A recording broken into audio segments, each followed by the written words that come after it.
Let's talk about USC's needs versus their wants. How active do you think USC is going to be in the spring transfer portal? We're going to talk about that next.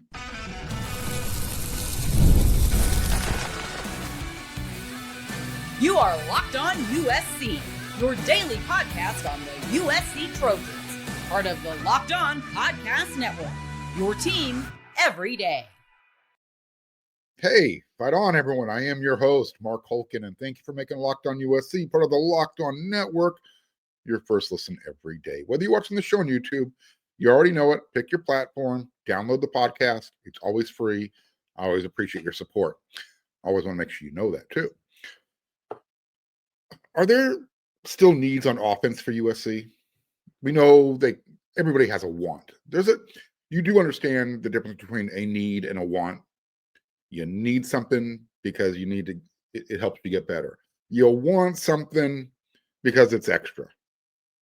You need a car, you want it to be red. Does it need to be red? No, but you understand the difference I'm trying to make here. So the question is for USC, for the staff, for the new front office personnel, are you ready to dance with who Coach Riley and the staff picked as their dates for 2025? Remember, all of these roster spots, everybody who's on the roster, the class that's coming in, this all took place before, essentially before Chad Bowden took over the recruiting oversight department. Lincoln Riley is still involved. You understand where I'm going with this, right? So for those sensitive ones out there, deal with the sarcasm, take a deep breath. I've kind of already opened up the quarterback discussion this offseason. There's going to be some real competition for the quarterback spot, definitely during spring camp. And because of the way the schedule sets up with winnable games, the first four games, again, USC, if they are not 4-0, you're off to a bad start. Missouri State, Georgia Southern, on the road to Purdue, back home to take on Michigan State. All four of those games, USC should be favored, and they should win. You better win your home games. I digress. Question is Chad Bowden, is he looking at spring camp with the idea that the spring portal is going to be busy? USC is going to be really active. So, do we need to look for a quarterback? Unless Jaden Mayaba, Husan Longstreet, and Sam Heward look like complete Bandini horse manure, I think the quarterback room is set. I don't think USC is going to be active there. And again, what kind of quarterback would you be looking for? If you're looking for a plug-and-play starter, that's going to be expensive. And who's going to be available? That's the other question. And even, let's look at the running back room. Even if a running back on USC's, roster right now wants to use the transfer portal for greener pastures, I still don't think you need another running back. Now, if it's more than one, you might consider, hey, let's see what we can pluck out of the transfer portal. Right now, you got 6. I don't think you need any, even if you lose one. But again, depending on who leaves, I think USC is going to stand pat with the guys who Anthony Jones Jr. plans to coach up this year. You've got Brian Jackson. I think he is probably RB1. Marion Peterson is returning. You've got the recruits coming in, Harry Dalton Jr., Riley Wormley, and then you have the 2 transfers. You have one transfer, Eli Sanders from New Mexico. Waymon Jordan is a commit coming out of Hutchinson JC Junior College. What about the rest of the position groups? When we look across the board, let's just start with the offensive line, right? O-line room has some question marks. The 2 spots that you feel really good about, you're locked in. You can write, you don't even need to use pencil. Just get out the pen, write their names in. Elijah Page, left tackle. Alani Noah, right guard. Okay. Page, left tackle. Noah, right guard. Want to make sure I got that across. Less of a question, but you still, you kind of look at it from a distance. I've seen Tobias Raymond. He can get the job done. He's done it in spots since he's been at USC. He played extremely well when he started against Texas A&M in the bowl game. But it's football, and you always have to be ready just in case. Now, in the winter transfer portal, USC added Ray Reed and DJ Wingfield. The general, Ray, he's anticipated to. He and Killian O'Connor are competing for the starting center spot. Most anticipate that DJ's coming in. He was brought in to secure that spot that Emmanuel Preon quit, left guard. But don't forget, you still have Micah Benuelos. You've got Makai Saina. You've got Kaylon Miller. You got Jack Sussner. I mentioned Alani Noah's got right guard locked up. I haven't not mentioned the names Justin Tauanu. He has to be the best option right now. If he's not starting, he is your backup at 4 different spots. Well, at least 3. I definitely think he's a backup to Elijah Page at left tackle. Maybe he impresses the coaching staff and all of a sudden now he's right tackle. Is he left guard? Do you want, in case Alani Noah goes down, you slide him in at right guard. One position I don't think you're going to see him play, center. So there's your 6th man in the as far as the offensive line room. But after that, it just gets really young, really inexperienced. You've got the freshman Alex Payne, Aaron Dunn. Those guys are just trying to get up to speed as they get into spring camp. They're early enrollees. So I think we can agree, everyone should be able to agree, this year, the spring transfer portal window, it's probably going to be really busy. Busier than Bourbon Street during Mardi Gras. I mean, a lot of traffic, a lot of people. And each position has a market value. I wonder, and I'm trying to think back over the last couple of years, how does the market rate shift? Does it get more expensive in the spring compared to the winter? Because you would think that the players who are going in the spring, certain ones have leverage. They know they're needed commodities. So again, just something to kind of keep in mind as we get closer to the spring transfer window. So here's what I've done. I'm using the whole DEFCON 5 alert guide that general managers are going to use. I don't know if USC has a DEFCON 5 light thing going on like they had in the movie War Games, but if you've seen the movie, you know exactly what I'm talking about. Levels range from 1 to 5, with 5 being the lowest threat. Here's how I set up my room, my DEFCON levels. Tight end room sits at DEFCON 5, really, honestly. Maybe you can swap it for the running backs, but there's plenty of talent in Chad Savage's room, and I just don't see an imminent threat there, even if somebody decides they want to leave. You've got Lake McCree, you've got Walker Lyons, you've got Joey Olson, Walter Matthews. Don't forget Carson Tabo. You're good there. The running back room, again, I could flip-flop that with the tight end room.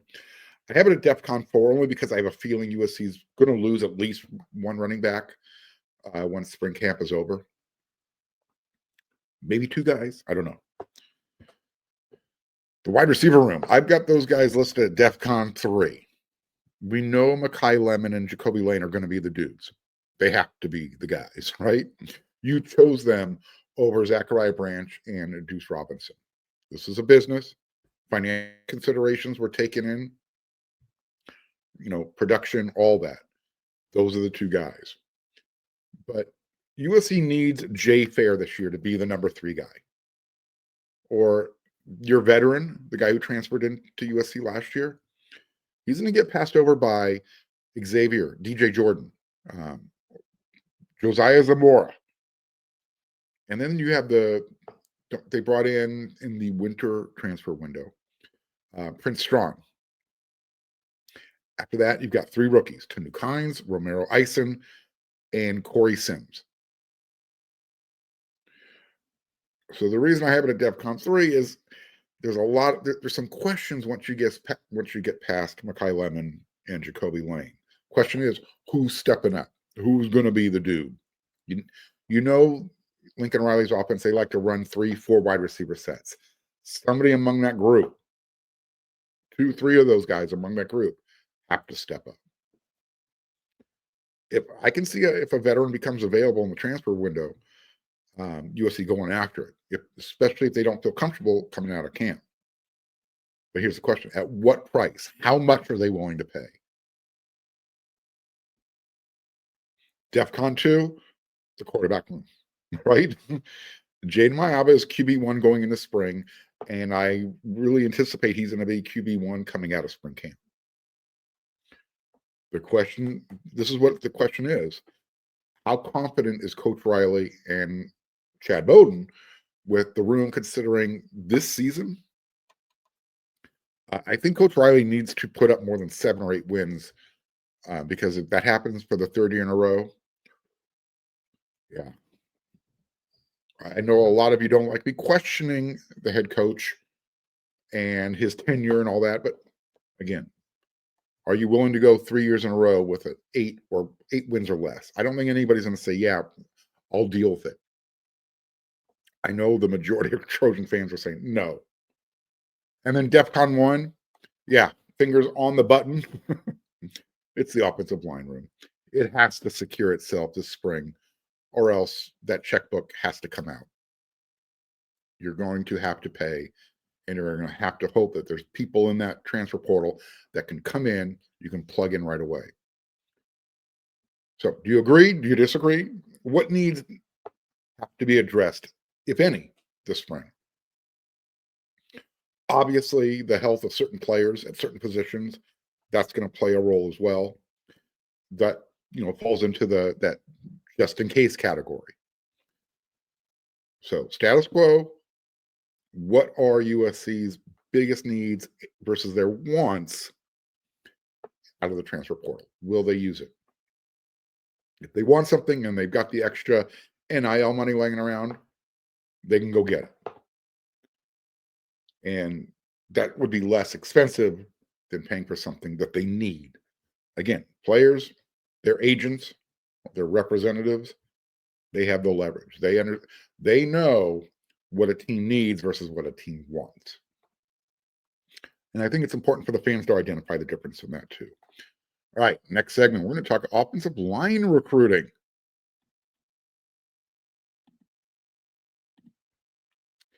After the holiday hustle, there's nothing like giving your home a little tender loving care, a little TLC. I always find that every now and then I need to declutter and I need to refresh my area. It helps me get back in routine, makes me feel clean, feel good. Whether you're tidying up, clearing out, or you just want to give your space a new look to start the year, Wayfair has everything you need, all within your budget. They have some really cool stuff. I told you before, I am that office chair. See the one I'm sitting on now? I'm thinking about upgrading. My favorite part about Wayfair, it's the free part. The free and hassle-free delivery, even for the larger items. Wayfair's site is really easy to navigate. You'll find everything you need, no time. It takes, literally, you're not going to be scrolling going, where is it, where is it, where is it? It'll be right there in front of your face. There is something for every style, every home, no matter your space or your budget. Wayfair has it all. And Wayfair makes it easy to tackle your New Year's home goals with endless inspiration for every space. And you can give your home the refresh it needs with Wayfair. Head to wayfair.com right now. That's WAYF like Frank AIR.com. Wayfair, every style, every home.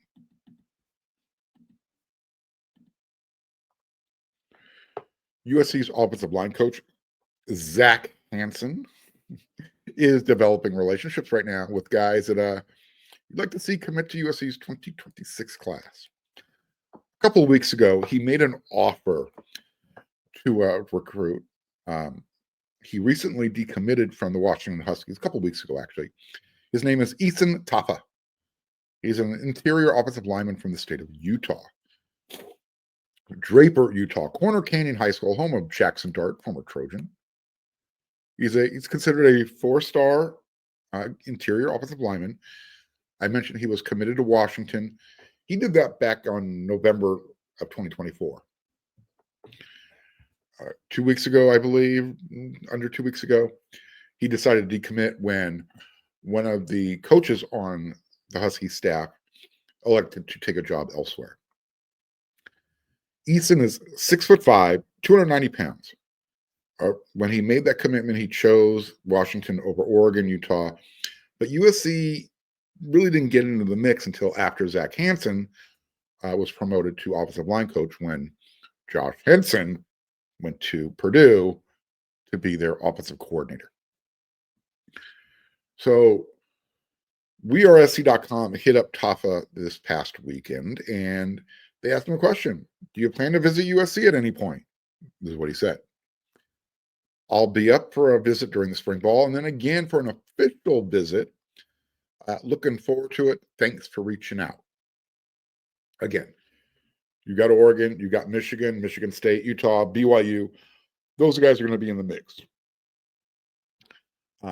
So that's one offensive lineman. But he's not the only one that's in the news right now for USC. USC is officially in the Malachi Lee sweepstakes. He had an offer from USC, but Lee, 6'7", 320 pounds. He's an offensive tackle from Honolulu, Hawaii. He dropped his top schools list last week. Texas, Michigan, BYU, USC, Alabama, and Georgia are the schools that he's considering right now. Those are the top schools. He told On3 a week ago, quote, I narrowed down my choices by looking at some of the relationships I built with the coaches and staff and whether I can see myself playing in that program. I realize Hawaii is not easy to travel to, so I am grateful to all the coaches that flew out there to meet with me and my family. And he continued, coaching and development are a priority in choosing a school, and I want to be able to compete and contribute early. In speaking with these coaches in particular, I believe I will have the opportunity to do that. I want to take my visits and consider everything before making a decision. So this is what he had to say about the schools that he's most interested in. Tell me what stands out to you. He said regarding Alabama. Alabama's program speaks for itself. When I got my initial offer, it was with Coach Saban, but after talking to Coach DeBoer and Coach Cap and getting reoffered, I'm excited to build that relationship with them and get out to Tuscaloosa so I can see the great things Alabama has in the works. BYU. I have such a great relationship with Coach Sataki and Coach Woods. I really like the vibe over there at BYU. What about Georgia? What did he have to say? Well, I've been there twice already, and the energy and intensity of play there is definitely somewhere I can see myself. Michigan's high up on his list. It's such a legendary program. Coach Sharon Moore, being an offensive lineman, is something that I loved right off the bat, and I know he and Coach Newsom could help me in my development, which is key in my recruitment process. Texas is an exciting program, and the possibility to play for someone like Coach Sark is something that excites me. And of course, USC. I built a great relationship with Coach Dog, Aaron Amama, and Coach Nua. And after my game day visit, I really loved the atmosphere there. Now, he mentioned it at the top, getting out to Hawaii. It's not an easy place to get to. It's a long flight for a lot of these programs. That could work in USC's favor. If distance becomes a factor, where he wants his family to be able to see every game, USC is the place to be. It's the closest place. I didn't hear Hawaii on that list. As we get closer to spring break, across the country, all the different high schools, go on spring break, depending on what part of the country they're from. You're going to start to see more and more unofficial visits lined up. You'll even see some official visits set up. And we're also starting to get into the 7-on-7 season. So we're really starting to ramp up recruiting. I know as we're into the off season, everyone's saying, there's not going to be anything to talk about. Trust me, when you're not here at Locked On USC, get on over there to WeAreUSC.com. So if you're watching this episode, you haven't become a subscriber yet, click that red subscribe button, smash that thumbs up because you love all this information. Click that bell notification. That way you don't miss an episode. And then when you're done watching Locked On USC every single day, you can head over there to WeAreUSC.com, get all the other intel that I haven't been able to drop on you here. So we're really diving into recruiting. You got 7-on-7 coming up. You got the high school guys getting into spring break soon, and they're going to be taking trips, making unofficial visits, yada, yada, yada. So again, those 7-on-7, the camps, whenever talent is in town, those travel teams, they show up, they're usually going to try and make time to make campus visits. And USC is always on their list. A lot of stuff to look forward to as we, try and kill time between February and spring camp, which those dates are going to be coming out soon. Trust me, I'll give you a hint. They're going to be very similar to what you saw last year. Okay. When I get the word officially, I will let everybody know. I promise. All right, one more segment.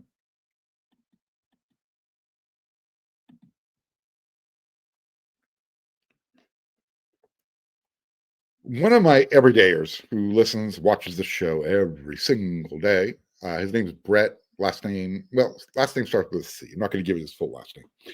He sent me a question over on WeAreUSC.com, and I gave him the answer first, but I thought I'd answer that question over here. He said, Mark, I was wondering out of curiosity, which road trip you're looking forward to for USC football on the road this season. Also, what road trip do you miss the most from the Pac-12 Conference and your favorite Big Ten road trip so far, along with the previous Pac-12? All right. I'm a huge fan of going to places I've never been before. So I'm definitely, as far as this season, I'm looking forward to going to West Lafayette. I'm looking forward to going to Champaign, Illinois. I've been to Lincoln, Nebraska before. I've been to Eugene, Oregon before. USC's other away game, the annual pilgrimage to South Bend. So those are USC's 5 road games this year. I have yet to see USC win a game in the land of leprechauns and Lucky Charms. Right? I've been there multiple times. In fact, my very first pilgrimage was Pete Carroll's first game as USC's head coach. He went big balls Pete with that fake punt towards the end of the first half. That first half lead eventually evaporated. USC went home a loser. And I haven't been back, and then I didn't make it back for a while. I've been back since, but after Pete lost his first game, he didn't lose again. So that's always going to be at the top of my my visit list, especially obviously in the years that end in an odd number. 2025, USC's on the road in South Bend. So it looks like I'm going to be going to Chicago twice this year. If you watch this show regularly, then you know I'm a traditionalist. This is why I have Illinois probably at the top of my away game list. So this is going to be, if you're a USC fan, this is going to be an interesting thing to watch. I was looking up some of Illinois' traditions, what they like to do. Well, during football and basketball games, they're banned. They like to play the William Tell Overture. USC fans know exactly like, what? Yeah. Well, the Spirit of Troy, Traveler, they've got some tradition, some history with that song. The start of every fourth quarter at the Coliseum, coming out, lighting of the torch. I'm interested to see how that whole thing works. Looking forward to that, actually. Illinois also has one of the older student sections in all of college football. They still do card stunts. I love that stuff. Cannot wait to see that. Again, I mentioned West Lafayette, Indiana. You know, I want to hear the whole boiler up chant in person. It's supposed to get on your nerves. How many times, USC fans, have you heard, oh, USC's, man, they only know one song. They play it 1,000 times. Well, tell you what, if Boiler Up was going on too loud, getting on everybody's nerves, I'm sure USC's Spirit of Troy travel band, they can play tribute to Troy at least 1,000 times if things get a little testy out there. I've been to Lincoln, Nebraska before. So that's not why they're at the top of my list. But I still cannot wait to get back there this year. Looking forward to it. Salt of the earth people. If I could pick any fan base for USC to imitate, it would be Big Red. I mean, those guys are awesome. They show up early. They stay to the very end. They appreciate not just their team, but also the teams that come to visit. When USC went out there, what was it, 2007, I think? I never paid for a meal or a drink. Super cool fans. And then as far as Eugene, Oregon is concerned, yeah, just not a fan.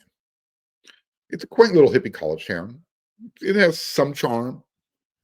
It's got some interesting places to do some people watching. But overall, their fan base, there's a reason I call them the least sophisticated fans in the country, for a good reason. And look, it really does. It has nothing to do with USC's lack of recent success against the Ducks. It has everything to do with the fans who are just loud, obnoxious, think that they've achieved something in life. You haven't. Sorry. Hate to be the bearer of bad news. So as far as Pac-12 road trips that I won't miss, Tucson. It's in the middle of nowhere, Arizona. It's an hour and a half from Phoenix, but it's a straight line going down the middle of nothing. It's just, you look to your left, brown. You look to your right, brown. Every now and then you'll see a little spot of population pop up, but outside of an ostrich farm, there's nothing out there. It's an old place. And it doesn't have a whole lot of football tradition. Arizona's a basketball school. So I'm not going to miss that place. Again, stadium's terrible. I remember seeing bats flying around up there, around the lights in that upper level where they stick the visitors. I don't know. Just doesn't have a vibe to it. That's why I'm not going to miss it. Now, what I will miss, I think the most from the Pac-12, the weekenders. I already miss them. I used to love going to San Francisco when it was clean. Just some great restaurants, great bars. And some of the places I used to love to go to, they're closed. They couldn't survive. You know, people need to remember California and their COVID rules. They killed a lot of business. And San Francisco is already, they're dealing with a lot of stuff. I mean, even the pep rally over there around Union Square, it just got less and less, I don't know, looking forward to it less and less. With that said, I still love going to Berkeley. Love Top Dog. One of my favorite things to do, just because I'm a glutton for punishment, wearing Cardinal and Gold gear, USC stuff, swag, walking back and forth, up and down Frat Row. Yeah. It is one of the funniest X-rated perp walks you'll ever make. You literally, it's a walk of shame, but it's hysterical. It's funny. I've been there when Cal beat USC, and that's when it gets really violent with verbal assaults. Sometimes they'll throw stuff at you too, water balloons, not necessarily always filled with water. But yeah, I miss that. And Stanford as well. Cool tailgating scene. And when USC plays Stanford up there on the farm, USC always had more fans than Stanford did. So that always made that road trip a little unique, a little fun. 2 private schools. So I'm going to miss that. As far as Pac-12 stadiums that, like I said, not going to miss Oregon. Washington State was kind of cool. Oregon State was always fun. Utah, great scenery, cool people till the game starts. Colorado, as far as just from the press box point of view, the best road meal, period. I'm going to miss that the most. But other than that, yeah, nothing. I'll still see the Rose Bowl every year, every other year when USC needs to visit their home away from home when they take on UCLA. So other than that, I think that's all. I think it's covered. Oh, so far the best Big Ten school I've been to. Well, last year it was Michigan, it was Minnesota, it was Maryland. Where else did USC go? Top of my head. Did I mention Minnesota? I don't know. I would have said Michigan, but they served us fish in the press box for a meal. That was weird. Minnesota? Nah. I guess I'll say Maryland just because I got to do a little bit of sightseeing. Never been to DC before, so I got that knocked out. So there you go. That's the answer to the question. If you have any questions, hit me up. Send me a private message over there or on WeRC.com. Hit me up on my Twitter. You can see it right there at Mark Hulkin. Send me a question here on the YouTube comments. I will be back with another episode tomorrow. Find something to talk about with recruiting. I promise. We always do. We'll talk about the USC team and anything else that comes down the pipe. So until that next episode, everyone, you know what to do.